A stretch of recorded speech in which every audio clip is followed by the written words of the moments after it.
What's going on, everyone? How we doing? Thank you so much for tuning in to another episode of the Ducks Dish podcast. It's Monday, July 8th, 2024, and I'm your host, Max Torres with ScoopDuck on 3, coming at you guys with another episode, another edition of the Oregon Recruiting Hour for July 8th, 2024. And as always, coming to you from Long Beach, California. Plenty of great stuff to get into today as Dan Lanning and the Ducks continue to recruit at an absolutely elite clip here in the 2025 recruiting class. And man, it's going to be a fun one. We're coming to you live on YouTube at ScoopDuck on 3. Make sure to like, comment, and subscribe. Leave us a comment in the live chat if you guys are here hanging out with us. And then we're also live on my Twitter at mtorres sports. Not solo. I'm rolling with my guy, Justin Hopkins. How we doing, Justin? How is everything going out in your neck of the woods? It's hot, and today it's smoky. So I like one of those two things. I definitely don't like the smoky one. So yeah, hot's good. It's really hot though. We're going to be basically looking at over 100 degrees for darn near 2 weeks straight. So yeah, we're about a week into it. Oh man, yeah, no, it's never easy dealing with that heat. Yeah, I think I saw that there were some fires kind of out in that area. So stay safe out there, and definitely a big thank you to everyone who's fighting on the front line there to keep everyone safe. And then you're also heading out to Las Vegas, if I'm not mistaken. So you're going to be going from hot to more hot later on this week. At least the Vegas hot. I'll be at the Circa, which has like 6 or whatever rooftop pools and a swim up bar. So yeah, I'll bake in the pool. I guess it'll saute me or whatever. But yeah, I'll just sit in that thing, and hopefully my precious head doesn't take a beating. There you go. Well, we're getting some comments from the folks here in the live chat. We got Ethan here saying good afternoon, Max and J Hop. Tommy's saying give us more stars, and then we even got a shout out here from Amazon saying J Hop absolutely crushed it on Andy Staples' pod earlier today. So there's a lot going on in the world of Oregon football and Oregon football recruiting, and you guys know that Justin and I are doing everything to give you the absolute best coverage possible, which is why you got to check us out. Come see us at ScoopDuck for just $1. But Justin, let's get the people what they came for, some Oregon football recruiting talk.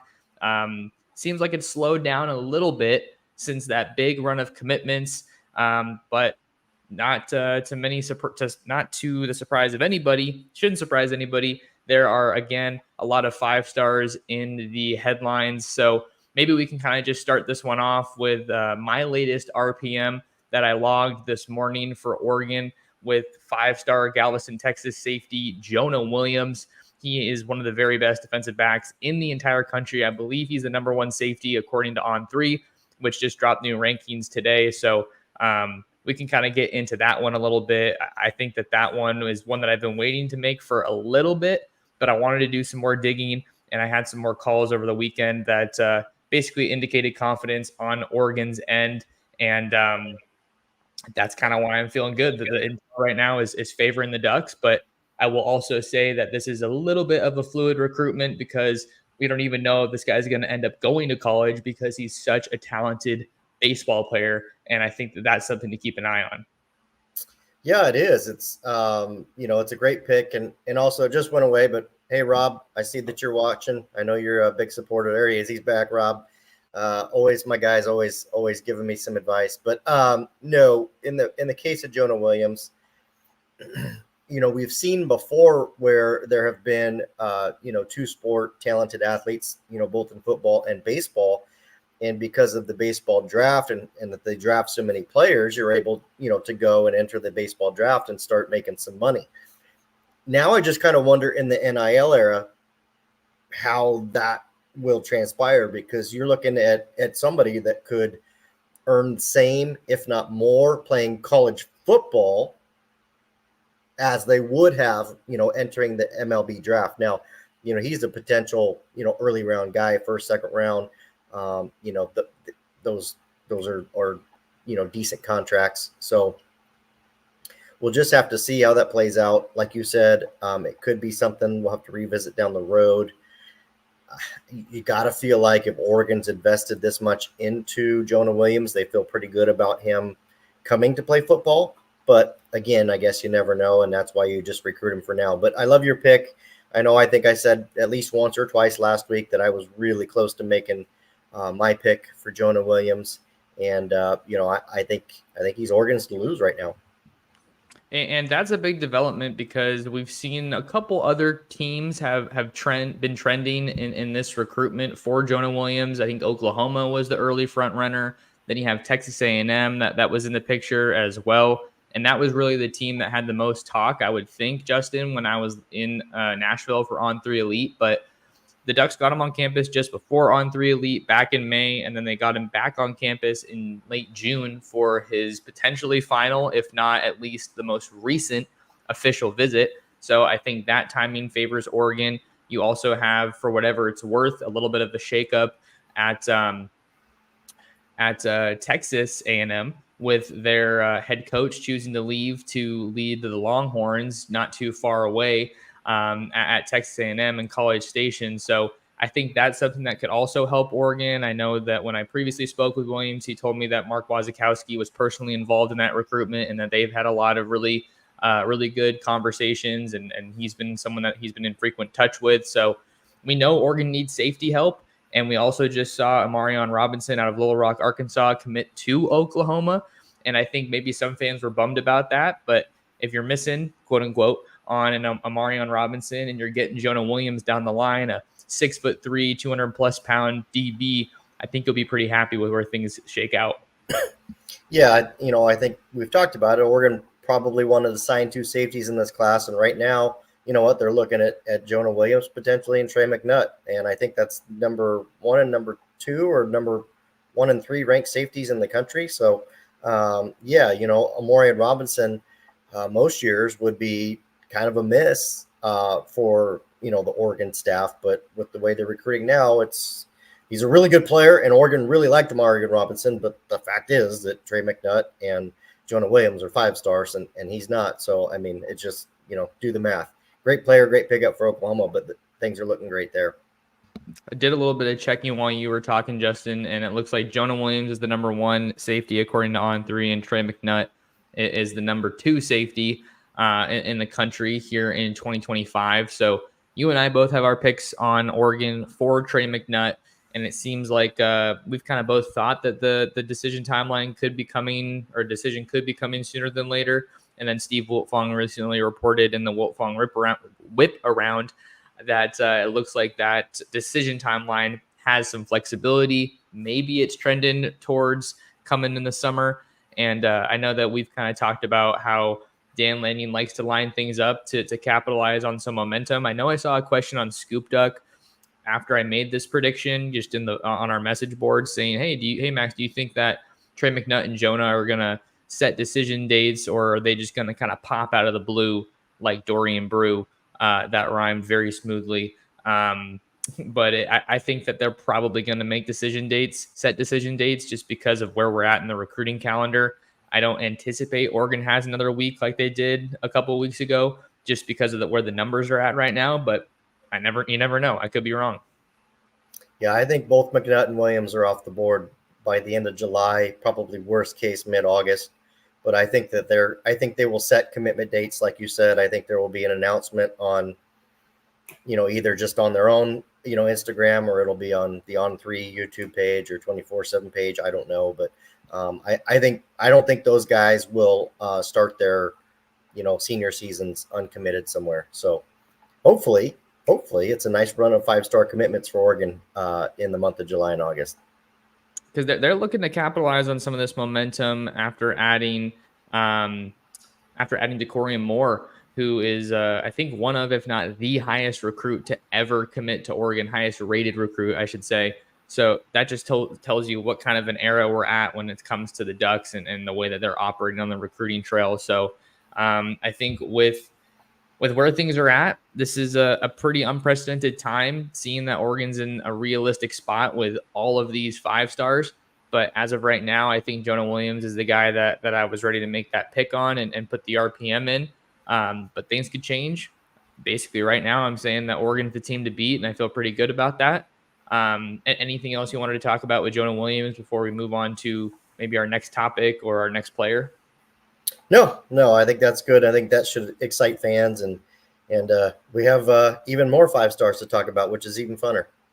We do. We'll I think we've seen a little bit of some comments on him, so we'll throw it up here in the chat from B Fine. What's the word on DJ Pickett? Weren't we leading? Question mark. Yeah, DJ Pickett's the next one that we're talking about, Justin. You got Zephyr Hills, Florida cornerback, DJ Pickett, the #1 cornerback in the country, set to come off the board with his college commitment on July 17th. And the recent development since you and I last spoke here on the pod is that he's going to be making his decision from a top 3 of Oregon, LSU, and Miami. This is a guy that I do feel relatively close to making another pick on, which is pretty insane when you think about it. I mean, this many 5-stars that Oregon's involved with.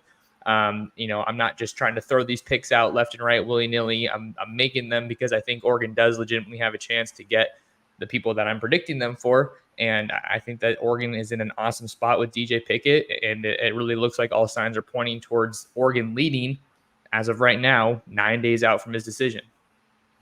Yeah, Pickett's been an interesting one because, whether he's had a top 3 or top 5 or whatever, I think, up until the last few weeks, I've felt personally that Oregon's been in the top 2 for a long time. And I was kind of on an island, at least compared to some of the national guys that felt that way, because a lot of times you'd see an update and it was like, oh, yeah, and Oregon. You know what I mean? And I was like, I think Oregon's in this a lot more than you guys are giving them credit for. And so to my point, I'm not trying to pat myself on the back. My point is, I think who's been the other team. And I think at times it's been Miami, and at times it's been LSU, and maybe even at times it's been Florida. I do feel like Oregon has been in the top 2 consistently for a long time, with, pick other schools. So if that's the case, that usually ends up pretty favorable for the Ducks. I'm like you. I'm really close to logging a pick here for Pickett as well. He's obviously set his commitment date, so we'll know where he's going in about 9 days. And so it'll be interesting to kind of see the way that one unfolds. DeCorian Moore, that was a wild 24-ish hours, basically announcing his commitment and then making it the next day. This one, we've got a lot more time, so we'll just see if it stays steady. Like I think a lot of folks now are giving Oregon credit, including Wilt Fong, including Chad Simmons and some of the other guys. Now we'll see if it stays that way or if there's maybe some suspense along the way. Yeah, I think you and I have definitely been more so in the vocal camp of thinking that Oregon has a pretty legitimate shot. I think I was maybe in that area with Trey McNutt kind of steadily turning the volume up. And I think, you kind of had the pulse on this one, I think. And now I'm kind of coming with some more confidence as far as Oregon's chances to land the #1 corner in the country. I think I've talked either on this show or maybe on the boards or somewhere else that Oregon went off script with DJ Pickett on his official visit and really just kind of tailor-made it to what he wanted to do. And I think that is something that just tells you how bad Oregon wants him and how unique of a recruitment this is, because DJ doesn't do a lot of interviews. It's hard to get information on his recruitment. That was the guy I was most excited to talk to at On3 Elite. And to think that Oregon's in a realistic spot to land the #1 corner, potentially the #1 safety. They already have the #1 wide receiver in the same class is pretty bananas. So not going to get too excited about DJ Pickett just yet, but the latest that you and I are hearing is that it's looking good for Oregon as of right now, as we sit here recording this on July 8th.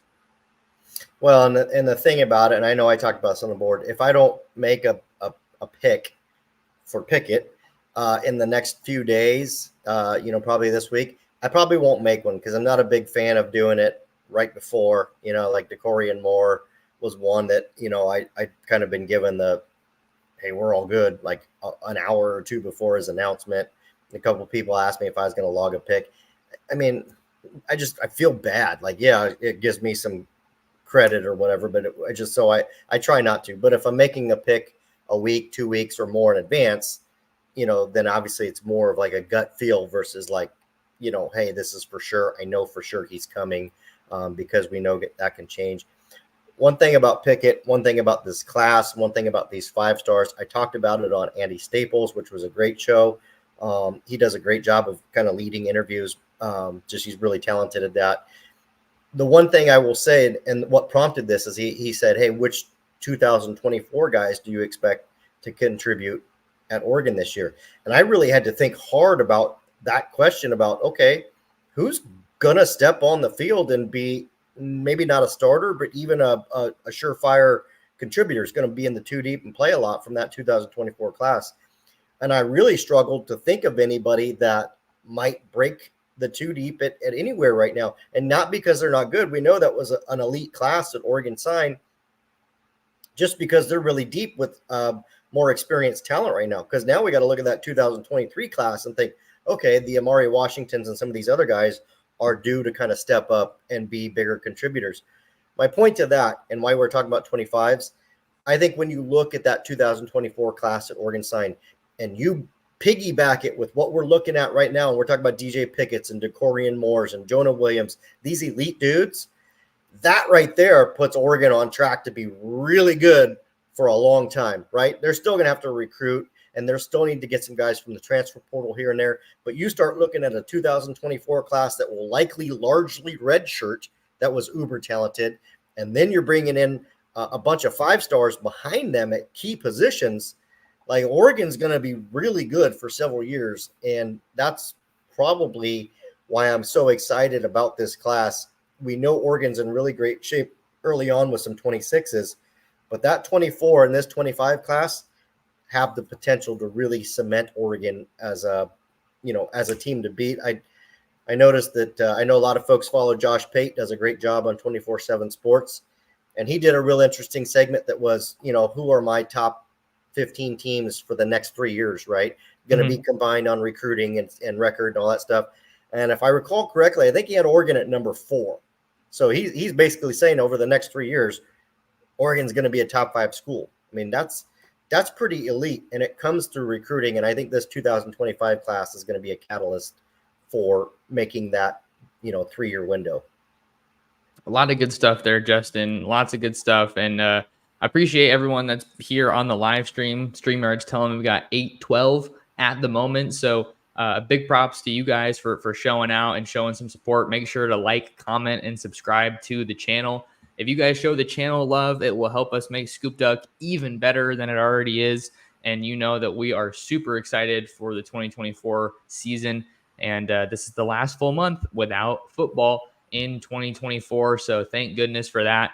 And Justin, to your point, I think the recipe for success has been relatively simple, right? You get a great coaching staff and recruiting staff, you get a great quarterback, and then what do you do after that? You stack talent, whether that's through recruiting the high school ranks or recruiting in the transfer portal. And Oregon is in that conversation, like you mentioned with the Josh Pate podcast. I listened to that one earlier today at the gym.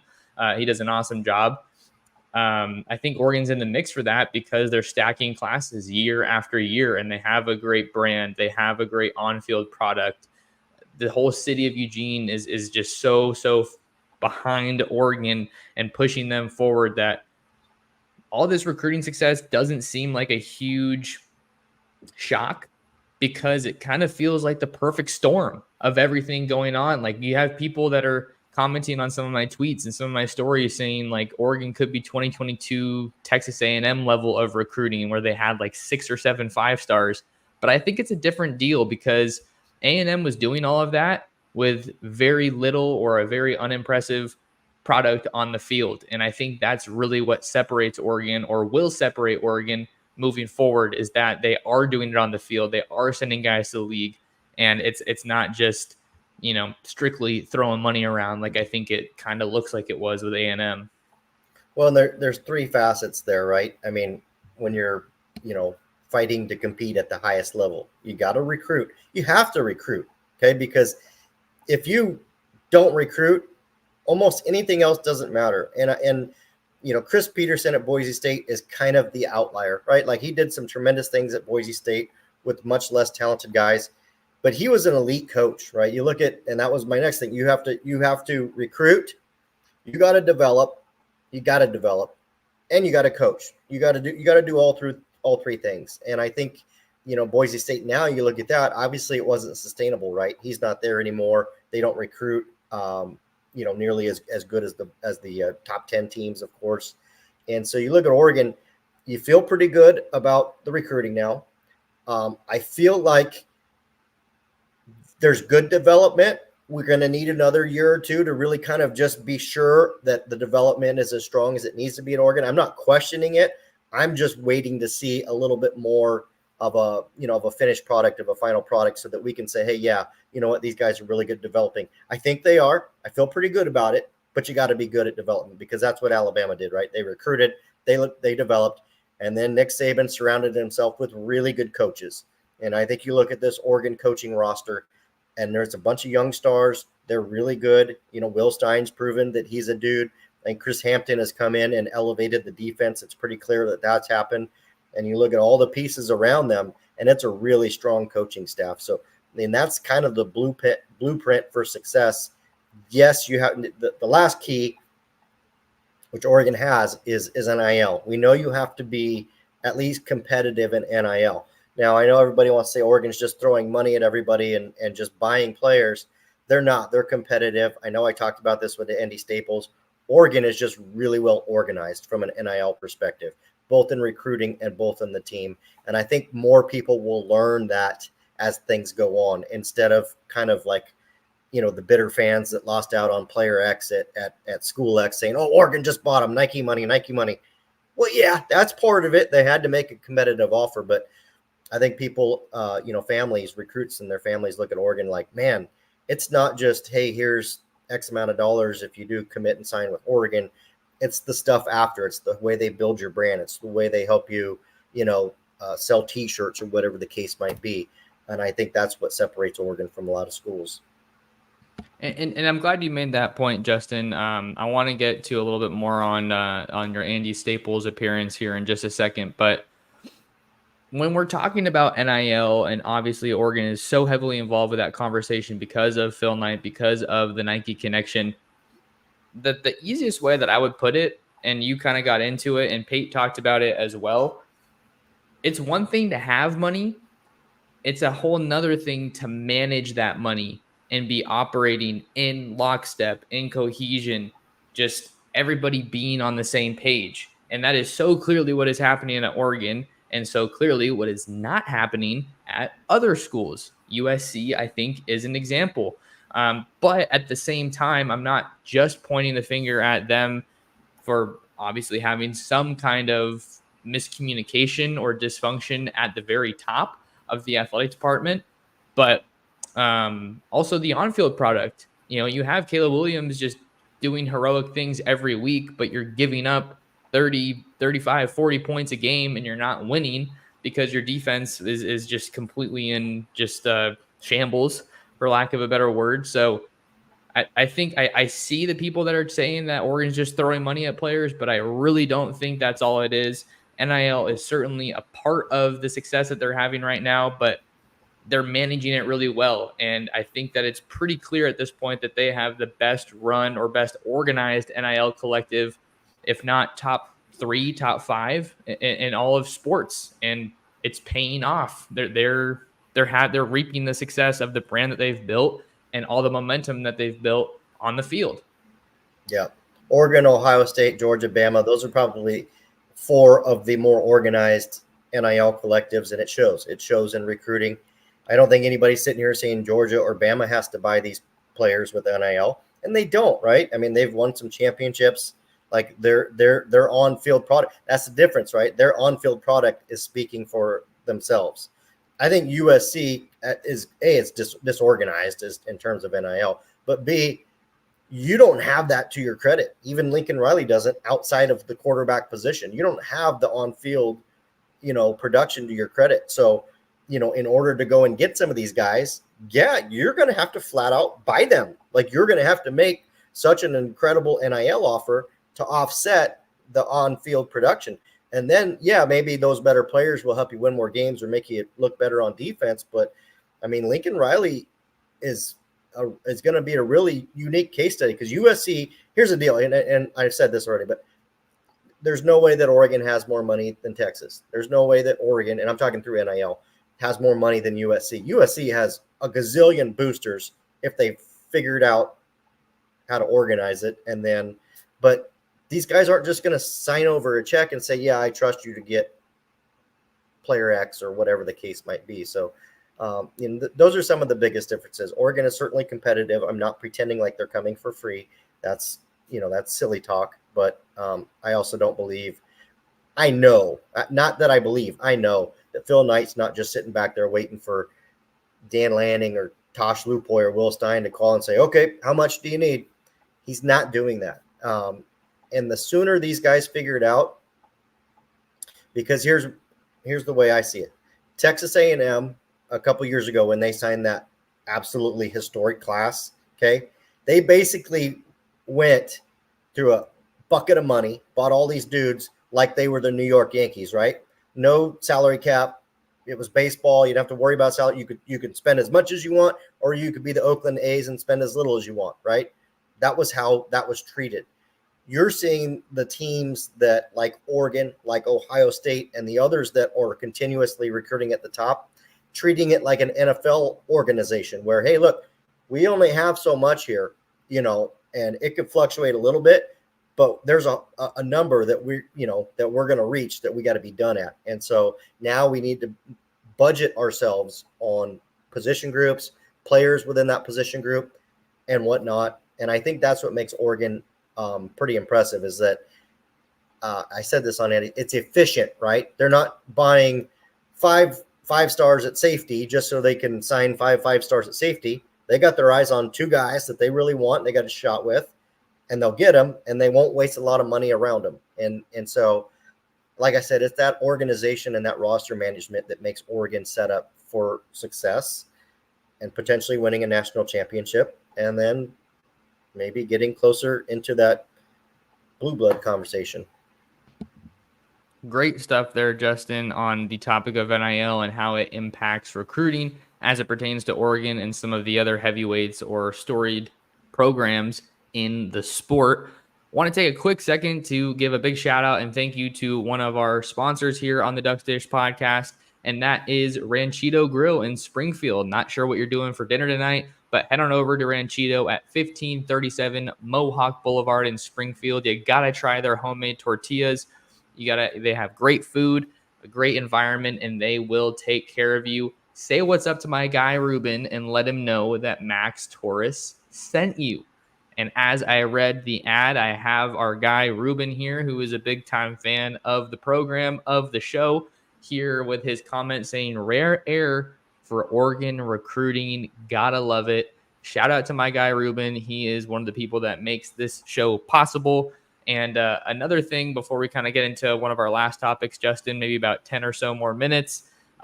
We have hit 1,000 people on the stream for another stream here. So don't want to get too focused on the numbers, but it's hard not to get excited about all the people that are tuning in and just how many people want to talk about Oregon. So let's get into our next topic here, Justin, with regard to blue blood status, because I know you were just on with Andy Staples. I haven't gotten to watch that one just yet, but certainly an interesting topic when you ask that question, is Oregon a blue blood, specifically because they haven't won a national championship? What say you? Take us inside the mind of J-Hop. Well, so if you haven't watched the show, it was a really good show. Like I said, Andy Staples did a good job. I was just answering questions, so it was really him.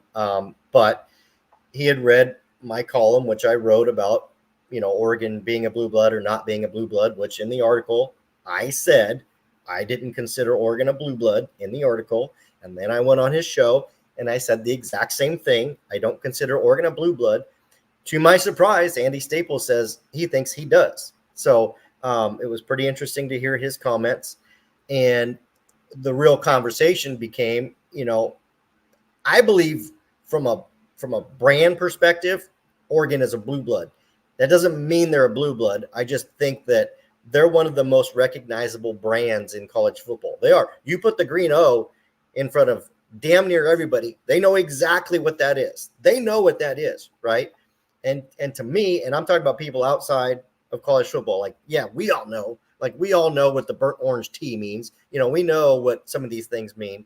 But people that maybe aren't watching every day, the wives that are kind of cooking when they're not. But I don't think Oregon is there yet. And the more I think about it, do I think them winning a national championship instantly puts them into blue blood status? I don't know. Like, it certainly moves them a hell of a lot closer. And I think to Andy's point, I'm going to give him credit here because it's like, okay, are we defining blue bloods as historically or more in the modern era of college football, right? So the last 20 years, 25 years. Because if you start to do it in the modern era, there's very few teams that have won more than Oregon has with a lot of coaches, and I'm not talking about just this year and last year. I mean, look at the chip years. We know, Bellotti won a ton of games. Rich Brooks figured things out. Oregon's been a really good football team for a long time now. And now they kind of have the recruiting to match. Like, they were good at recruiting in some of those and occasionally had a really good class.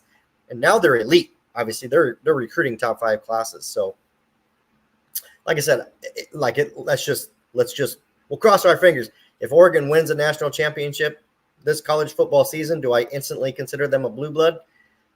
I'm not sure. But if we're talking about modern era and they win a natty and we continue to see them winning and development, like I would say within a couple short years that you're going to kind of really reevaluate that conversation, be like, I think Oregon's in there. It seems like they're more in that conversation than ever before. I think that's certainly an easy way to start diving into that. And I tend to find myself on your side as far as, is Oregon a blue blood or not? I don't think so, at least not in the traditional scope of the definition. When I think blue blood, I think, multiple national championships. I think Heisman Trophy winners, but I also think Oregon has a Heisman Trophy winner. You have NFL development at an elite level, and then you're just winning, like flat out. You're just winning. Maybe you don't have to get too specific on that, but I think Oregon is checking a lot of those boxes. And I think that Tom Fornelli and the Cover 3 crew has talked about this many times before, but I think you can lose blue blood status just because you were winning national championships 20, 30 years ago doesn't mean that you deserve to still be in that conversation. Can you still be one of the most storied programs of all time? Sure. But if you're not winning and you're not achieving at or near that same level, why should you be considered a blue blood? So I think Oregon has all the pieces in place to become a blue blood. They're certainly trending or tracking, projected maybe to reach that level. But I don't think they're there necessarily just now. So for all the people out there that think that we're just sunshine pumpers, I think this is a good stance for us to take because I don't think they're there just yet. But I mean, all the pieces are in place for sure. And I think you find, it's funny, I think you find more people outside of the Oregon fan or writer area, more people outside of that, I think, consider Oregon a blue blood or closer to it than people at Oregon. Or people around Oregon they're like hesitant to think about that. And I like your point. I think you could follow. I mean, Miami's a perfect example here. They should be a blue blood, unquestionably, right? They won a lot. They've been an elite program. And it's been a while, right? Miami doesn't carry the same luster that it did 10 years ago, 20 years ago. And you really start to look at USC now. And I'm not saying that they're not a blue blood. That's not fair. They've had some really great modern day success. But you just look at the trend for USC for a while now, and they're just like almost sliding right out of the club. You know what I mean? Like, and still they're in there. I'm not completely crazy, but Clemson's another one. Like, there's a lot of people that aren't sure about Clemson if they're a blue blood or not. They have some modern day success, obviously with some national championships, but historically aren't that. So it's just. Yeah, it again, and this was on the Staples thing. What are the parameters? We got to know the parameters. Is it modern day? Is it historically? Do you need national championships? Do you need Heisman trophies? Is it a little bit of everything? I don't know. But if you just look at, we'll just say the last 20 years, there's very few programs that have won as many football games as Oregon. and very few have been in 2 national championships like the Ducks have been as well. Yeah, and I'm sure that they're working to change the outcome of future national championship appearances, as the last two have not gone their way. But we don't need to get into that a whole heck of a lot. But yeah, great discussion here, Justin. And I tried to link the show that you did with Andy in the live chat, and I can throw it in the description as well. So if you guys want to get more of J-Hop, make sure to check him out over there. We did have one more topic we wanted to get into, Justin. I don't know if there's anything else you wanted to hit on, but before we got to that and kind of started to wind down. No, perfect segue.